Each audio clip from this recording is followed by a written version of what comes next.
Bapak, Ibu, dan saudara-saudari jemaat yang dikasihi Tuhan, mari kita masuk di dalam kebaktian Sabtu Sunyi pada malam hari ini dengan kita mengambil saat teduh.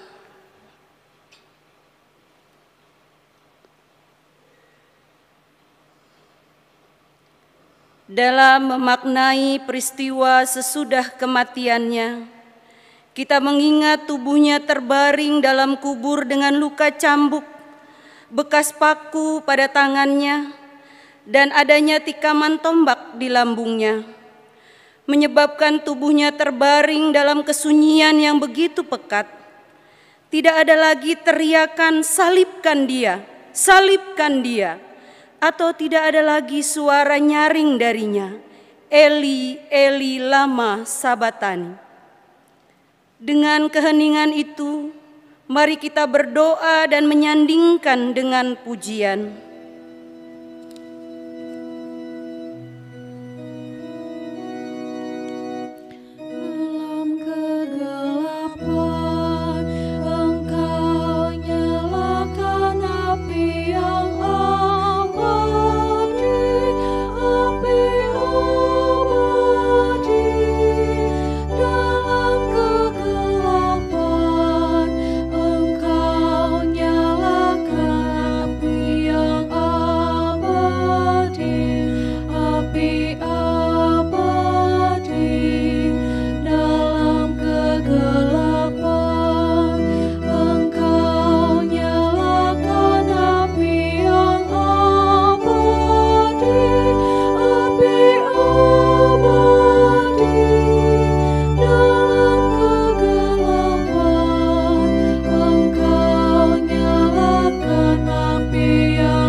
Mari kita berdoa. Tuhan, kami datang kepadamu, memohon kiranya setiap kegelapan hidup ini, Engkau dapat menyalakan api yang abadi. Terangi kami dengan sinar-Mu.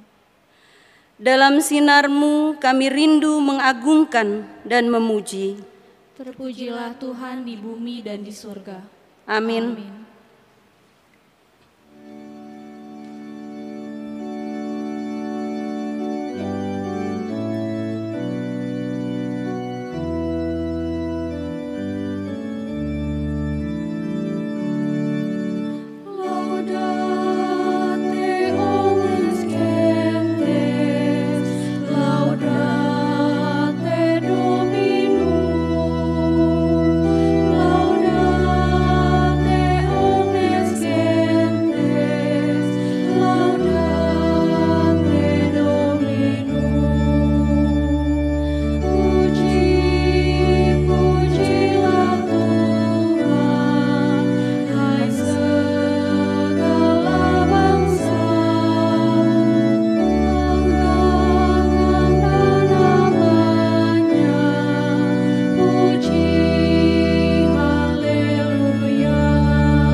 Mari kita masuk di dalam pengakuan dosa. Tuhan, kami mengaku bahwa dalam hidup kami, baik sengaja maupun tidak sengaja menafikan iman kami. Bahkan kami menutup telinga atas suara Tuhan yang mengundang kami untuk memiliki hidup dalam ketaatan dan tidak berdiam diri di tengah dunia ini. Tuhan, kasihanilah kami.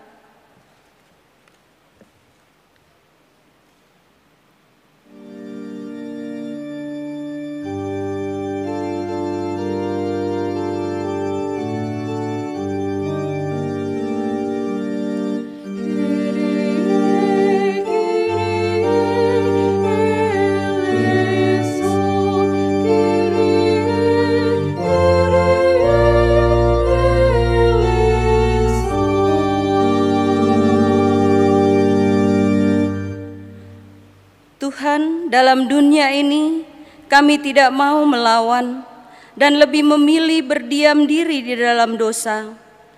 Walaupun kami mengetahui bahwa dosa dapat merusak diri kami sendiri dan bahkan kami mungkin menjadi pelaku yang menyebabkan penderitaan sesama, baik dari ucapan, sikap, dan perbuatan kami.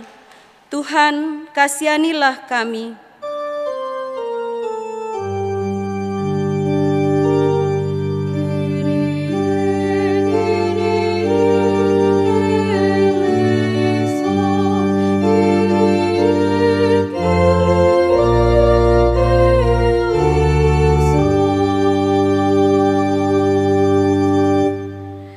Di dalam keheningan ini, kami menyadari baik di antara kami sebagai pelaku atau kami yang mungkin tinggal diam dalam menyaksikan ketidakadilan dan kekerasan yang ada di antara kami. Tuhan, kami tahu apapun itu yang melatar belakangi dan menjadi alasannya bagi kami. Engkau lebih dahulu mengetahuinya. Tuhan, kasihanilah kami.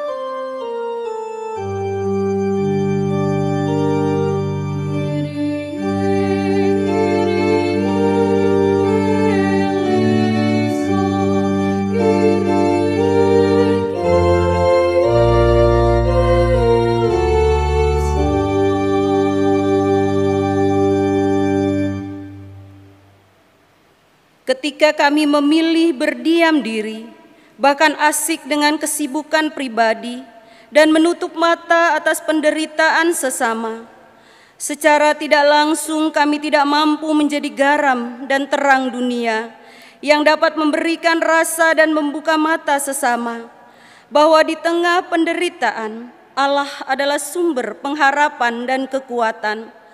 Tuhan, kasihanilah kami.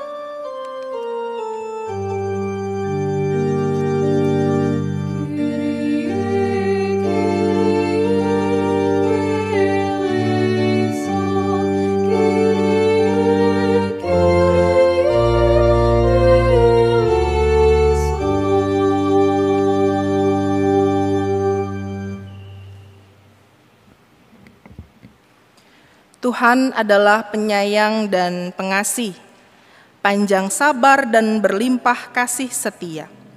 Tidak selalu Ia menuntut dan tidak untuk selama-lamanya Ia mendendam.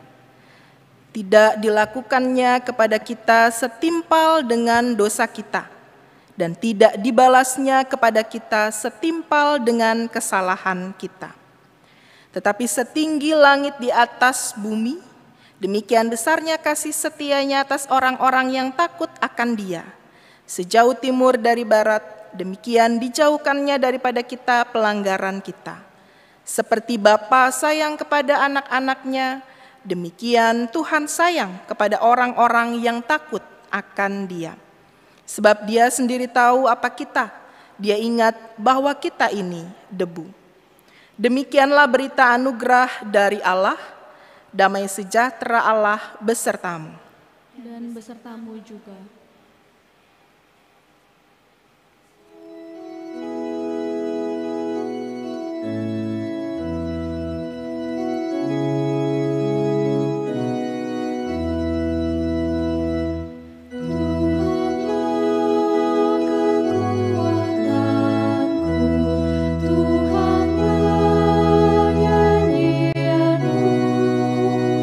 Dialah keselamatan.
Mari kita berdoa.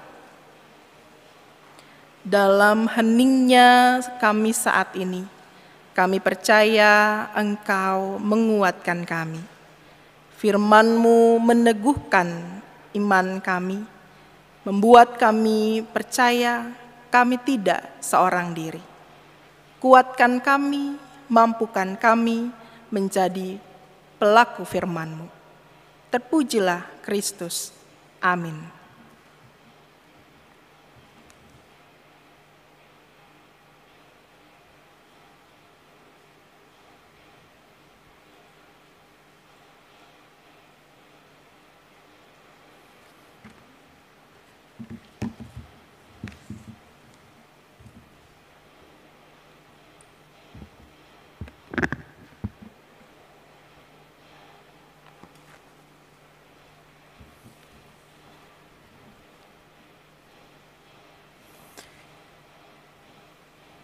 Bacaan pertama dibaca dari Keluaran 14 ayat 15 sampai 31, dilanjutkan pasal 15 ayat yang pertama. Menyeberangi Laut Tiberau, berfirmanlah Tuhan kepada Musa, "Mengapakah engkau berseru-seru demikian kepadaku? Katakanlah kepada orang Israel, supaya mereka berangkat.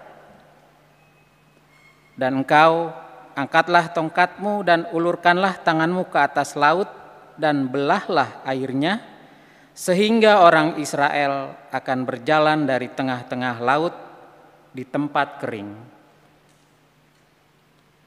Tetapi sungguh aku akan mengeraskan hati orang Mesir, sehingga mereka menyusul orang Israel, dan terhadap Fir'aun dan seluruh pasukannya, keretanya dan orang yang berkuda, aku akan menyatakan kemuliaanku. Maka orang Mesir akan mengetahui bahwa akulah Tuhan apabila aku memperlihatkan kemuliaanku terhadap Fir'aun, keretanya dan orang-orang yang berkuda." Kemudian bergeraklah malaikat Allah yang tadinya berjalan di depan tentara Israel, lalu berjalan di belakang mereka, dan tiang awan itu bergerak dari depan mereka, lalu berdiri di belakang mereka. Demikianlah tiang itu berdiri di antara tentara orang Mesir dan tentara orang Israel, dan oleh karena awan itu menimbulkan kegelapan, maka malam itu lewat sehingga yang satu tidak dapat mendekati yang lain semalam-malaman itu. Lalu Musa mengulurkan tangannya ke atas laut, dan semalam-malaman itu Tuhan menguakkan air laut dengan perantaraan angin timur yang keras, membuat laut itu menjadi tanah kering, maka terbelahlah air itu. Demikianlah orang Israel berjalan dari tengah-tengah laut di tempat kering, sedang di kiri dan di kanan mereka air itu sebagai tembok bagi mereka. Orang Mesir mengejar dan menyusul mereka, segala kuda Firaun, keretanya dan orangnya yang berkuda, sampai ke tengah-tengah laut. Dan pada waktu jaga pagi, Tuhan yang di dalam tiang api dan awan itu memandang kepada tentara orang Mesir, lalu dikacaukannya tentara orang Mesir itu. Ia membuat roda keretanya berjalan miring dan maju dengan berat, sehingga orang Mesir berkata, "Marilah kita lari meninggalkan orang Israel, sebab Tuhanlah yang berperang untuk mereka melawan Mesir." Berfirmanlah Tuhan kepada Musa, "Ulurkanlah tanganmu ke atas laut, supaya air berbalik meliputi orang Mesir, meliputi mereka dan orang mereka yang berkuda." Musa mengulurkan tangannya ke atas laut, maka menjelang pagi Berbaliklah air laut ke tempatnya, sedang orang Mesir lari menuju air itu. Demikianlah Tuhan mencampakkan orang Mesir di tengah-tengah laut. Berbaliklah segala air itu, lalu menutupi kereta dan orang berkuda dari seluruh pasukan Firaun yang telah menyusul orang Israel ke laut. Seorang pun tidak ada yang tinggal dari mereka. Tetapi orang Israel berjalan di tempat kering dari tengah-tengah laut, sedang di kiri dan di kanan mereka air itu sebagai tembok bagi mereka. Demikianlah pada hari itu Tuhan menyelamatkan orang Israel dari tangan orang Mesir. Dan orang Israel melihat orang Mesir mati terhantar di pantai laut. Ketika dilihat oleh orang Israel betapa besarnya perbuatan yang dilakukan Tuhan terhadap orang Mesir, maka takutlah bangsa itu kepada Tuhan dan mereka percaya kepada Tuhan dan kepada Musa hambanya itu. Nyanyian Musa dan Israel. Pada waktu itu Musa bersama-sama dengan orang Israel menyanyikan nyanyian ini bagi Tuhan yang berbunyi, "Baiklah aku menyanyi bagi Tuhan, sebab ia tinggal luhur, kuda dan penunggangnya dilemparkannya ke dalam laut." Demikian firman Tuhan.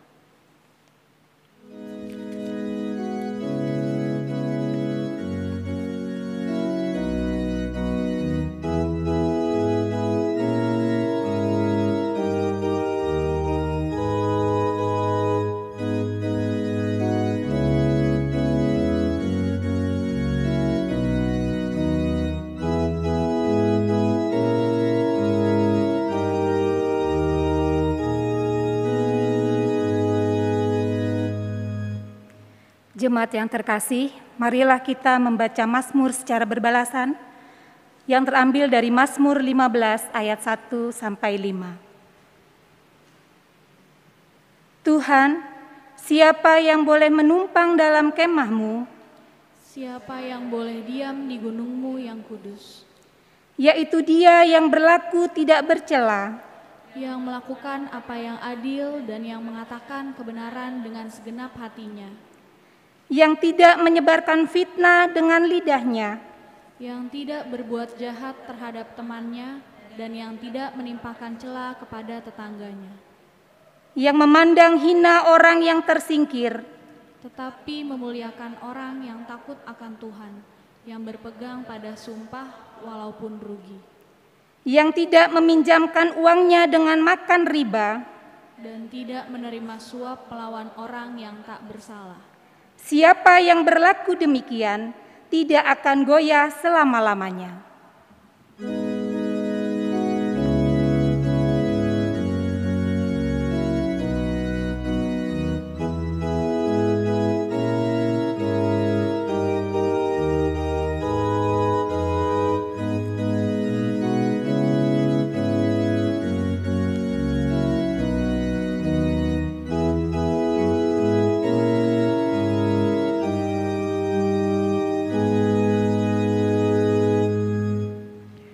Roma 6 ayat 3 sampai 11. Atau tidak tahukah kamu bahwa kita semua yang telah dibaptis dalam Kristus telah dibaptis dalam kematiannya? Dengan demikian kita telah dikuburkan bersama-sama dengan Dia oleh baptisan dalam kematian, supaya sama seperti Kristus telah dibangkitkan dari antara orang mati oleh kemuliaan Bapa, demikian juga kita akan hidup dalam hidup yang baru.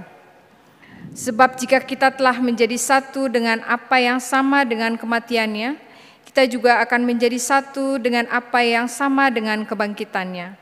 Karena kita tahu bahwa manusia lama kita telah turut disalibkan, supaya tubuh dosa kita hilang kuasanya, agar jangan kita menghambakan diri lagi kepada dosa. Sebab siapa yang telah mati, ia akan telah bebas dari dosa. Jadi jika kita telah mati dengan Kristus, kita percaya bahwa kita akan hidup juga dengan Dia.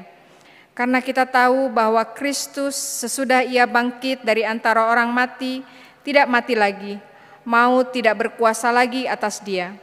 Sebab kematiannya adalah kematian terhadap dosa, satu kali dan untuk selama-lamanya, dan kehidupannya adalah kehidupan bagi Allah.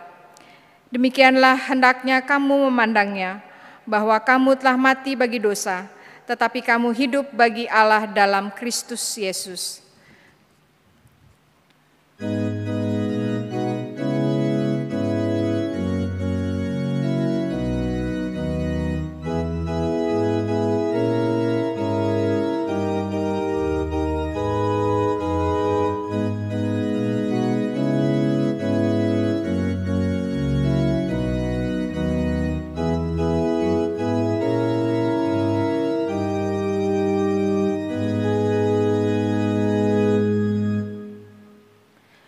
Yohanes 19 ayatnya yang ke-38 sampai 42.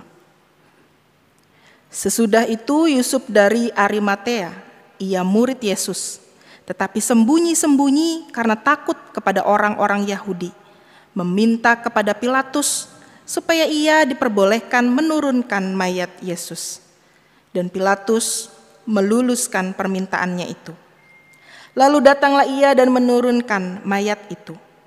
Juga Nikodemus datang ke situ. Dialah yang mula-mula datang waktu malam kepada Yesus. Ia membawa campuran minyak mur dengan minyak gaharu, kira-kira 50 kati beratnya. Mereka mengambil mayat Yesus, mengapaninya dengan kain lenan, dan membubuhinya dengan rempah-rempah menurut adat orang Yahudi bila menguburkan mayat. Dekat tempat di mana Yesus disalibkan, ada suatu taman, dan dalam taman itu ada suatu kubur baru yang di dalamnya belum pernah dimakamkan seseorang. Karena hari itu hari persiapan orang Yahudi, sedang kubur itu tidak jauh letaknya. Maka mereka meletakkan mayat Yesus ke situ. Demikian pembacaan Injil.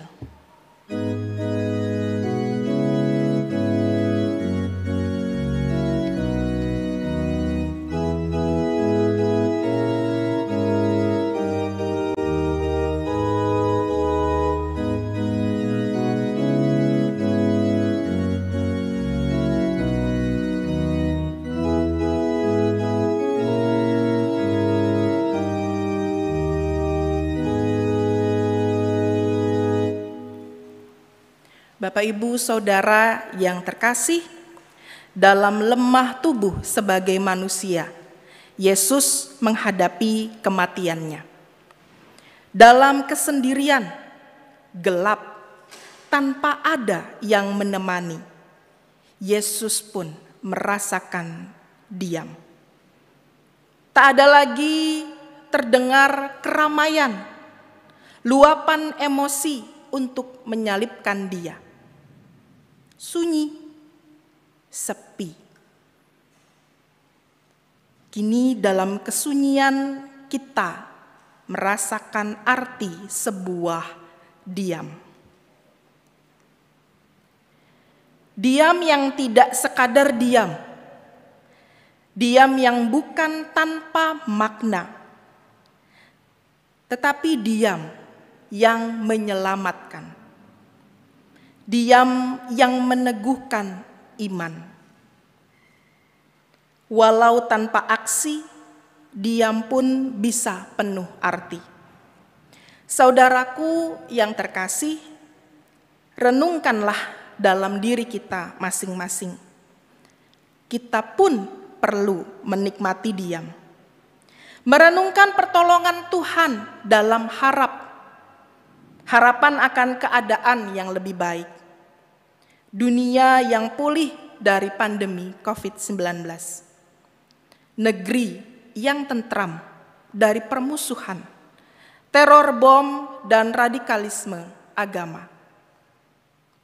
Harapan bagi pemimpin bangsa penuh hikmat dalam keputusannya. Harapan untuk keluarga kita yang harmonis.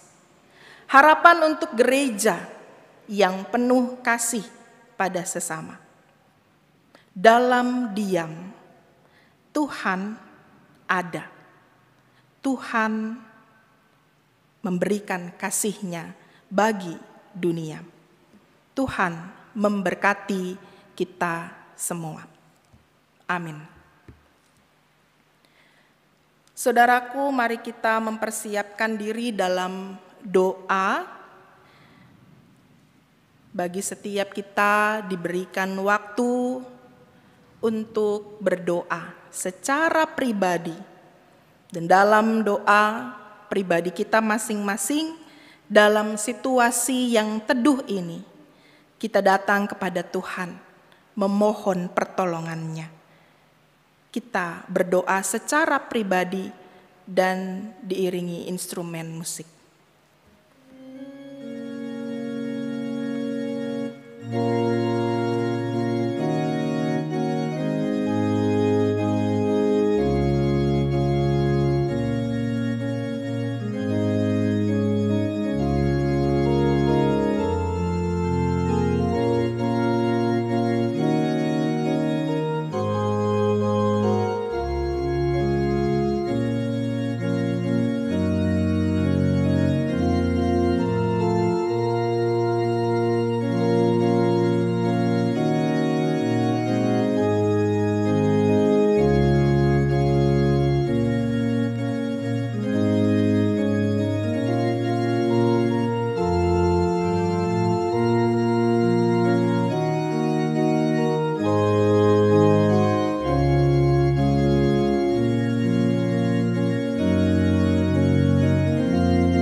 Tuhan, dengarkanlah doa kami.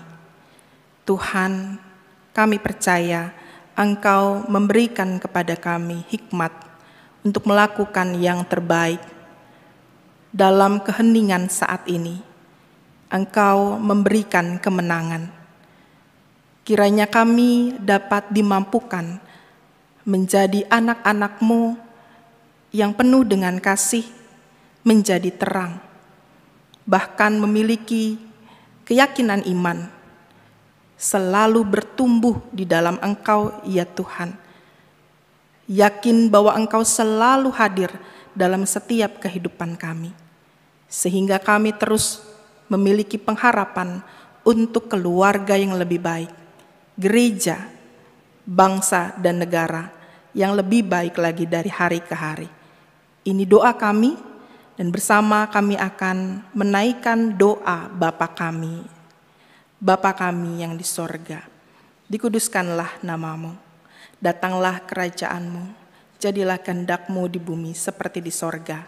Berikanlah kami pada hari ini makanan kami yang secukupnya, dan ampunilah kami akan segala kesalahan kami, seperti kami juga mengampuni orang yang bersalah pada kami. Dan janganlah membawa kami dalam pencobaan, tapi lepaskanlah kami daripada yang jahat, karena Engkau yang punya kerajaan dan kuasa dan kemuliaan sampai selama-lamanya. Amin.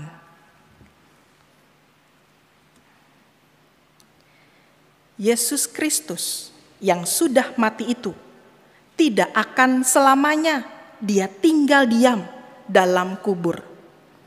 Sambutlah kebangkitannya dengan ucapan syukur. Tetap berserah serta miliki pengharapan dan kekuatan darinya. Maka selamatlah jiwamu kini dan selamanya. Amin.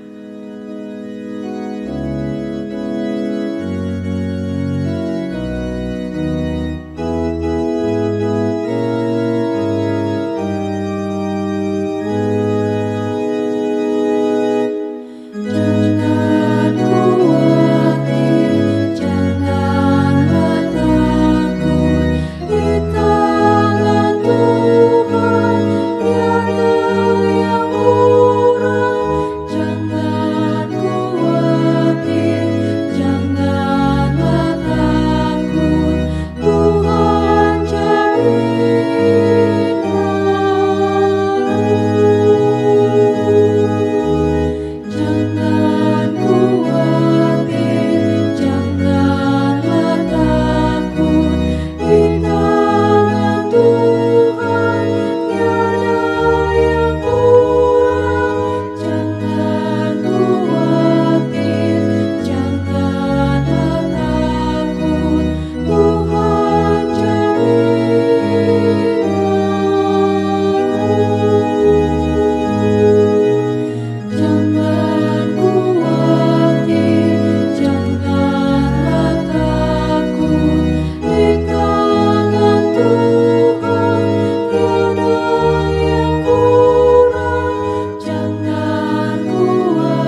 Bapak, Ibu, Saudara, dan anak-anak yang dikasih Tuhan, demikian ibadah sunyi ini dapat kita laksanakan.